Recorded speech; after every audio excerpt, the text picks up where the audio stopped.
লাগবার হয়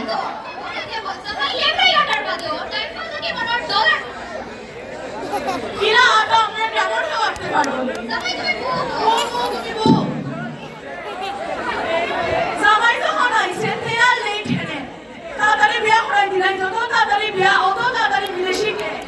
দেখো ওই খাজিরে টাকা উঠা খাজি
এখন মূল কাজ শুরু হইব বিসমিল্লাহির রহমানির রহিম কাশমের নগর গ্রামের মোহাম্মদ নানু মিয়ার একমাত্র পুত্র মোহাম্মদ খান মিয়ার লগে টেরাপাশা গ্রামের মোহাম্মদ আক্কাস আলীর একমাত্র কুড়ি বিলকিস বেগমের সাথে 101 টাকা দেন মোহরে বিবাহ ধার্য করা হলো গণনা কবুল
সমস্যা নাই গো, আমরা ফুরিয়ে মাস্টার্স অফ হ্যাপিনেস